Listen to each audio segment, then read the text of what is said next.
गरीब दर्जी बहू की घास की साड़ी और घर। देखो शालिनी, मैंने साड़ी की फॉल लगा दी है और मैंने सूट की अच्छे से तुरपाई भी कर दी है। तुम दोनों का बहुत बहुत शुक्रिया। तुम दोनों की वजह से मेरा दर्जी का काम कितनी जल्दी हो जाता है, वरना अकेले ये सब कर पाना मेरे लिए बहुत मुश्किल था। बातें बाद में कर लेना, ये लो जल्दी से नींबू पानी पी लो। बाजार में तो नींबू के भाव चांदी के भाव जितने चल रहे हैं, तो तुमने ये नींबू पानी कैसे बनाया? वो पड़ोस वाली काकी है ना, उनकी नौकरानी आज नहीं आई थी, तो मैंने उनके घर के थोड़े बहुत काम कर दिए थे, इसलिए उन्होंने पैसों के बदले मुझे ये नींबू दे दिए। ये भगवान भी कैसे कैसे दिन दिखाता है। हम गरीबों को गर्मी के मौसम में नींबू पानी पीने के लिए भी हमें कितनी मेहनत हो जाती है। शालिनी इन सभी बहू में से सबसे बड़ी बहू थी जो दर्जी की थी। वहीं बाकी घर संभालने के साथ साथ शालिनी के दर्जी के काम में मदद भी किया करती थी। इन पांचों के पति सड़कों पर झाड़ू और मजदूरी करने का काम करते थे, जिससे ये मुश्किल से 2 वक्त की रोटी ही खा पाते थे।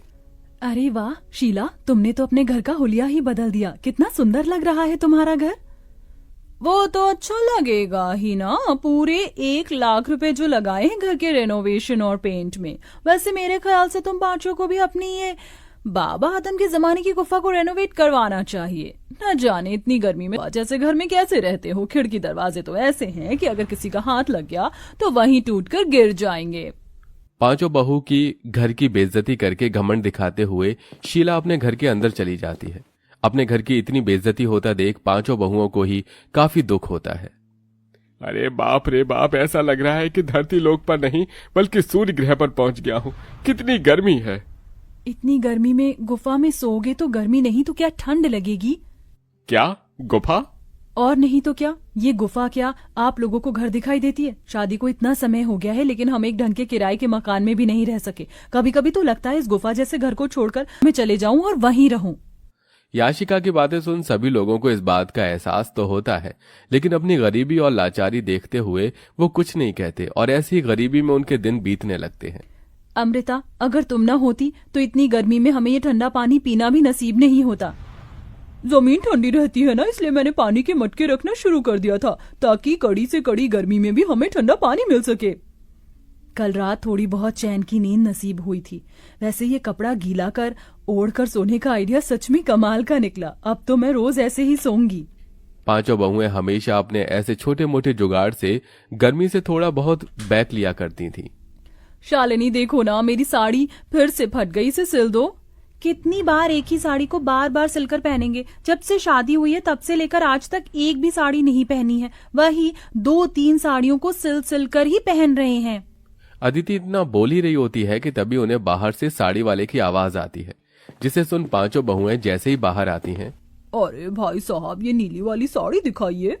अरे बहन जी, आप लोग वहाँ क्यों खड़ी हैं? देखिए, मेरे पास एक से बढ़कर एक साड़ियाँ हैं। बनारसी, सूती, लखनवी, जरी वाली।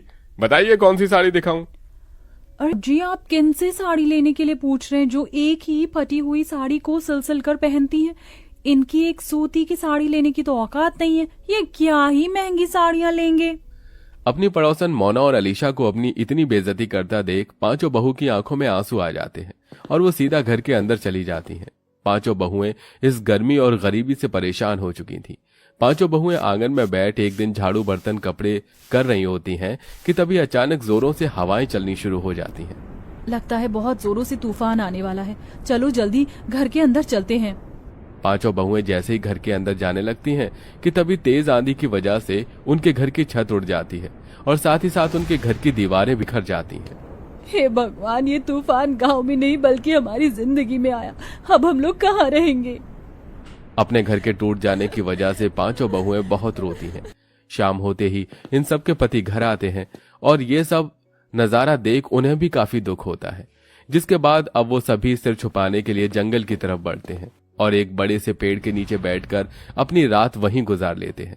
जहां ये सभी लोग रहते थे वहां पर एक बड़ी सी नदी भी बनी हुई थी, जो तूफान की वजह से काफी गंदी हो गई थी, जिसे देख पांचों उस नदी की सफाई करते हैं और ऐसे ही उनके कई दिन गुजर जाते हैं।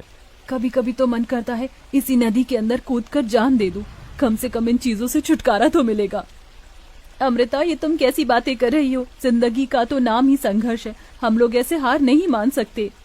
शालिनी की बात सुन नदी किनारे बैठी सभी बहुओं की आंखों में आंसू आते हैं। तभी उनके आंसू नदी के अंदर जा गिरते हैं। उनके आंसू जैसे ही नदी के अंदर जाते हैं तो नदी के अंदर एक सुनहरी रोशनी चमकती है और देखते ही देखते उनके सामने नदी की रानी बाहर आती है। कौन हो तुम? मेरा नाम नंदिनी है और मैं इस नदी की रानी हूँ। कोई घास है जिसकी मदद से तुम लोग कुछ भी बना सकते हो और वो चीज बिल्कुल असली चीज की तरह ही काम करेगी। तुम लोग चाहो तो यहाँ से ढेर सारी जादुई घास ले जा सकते हो।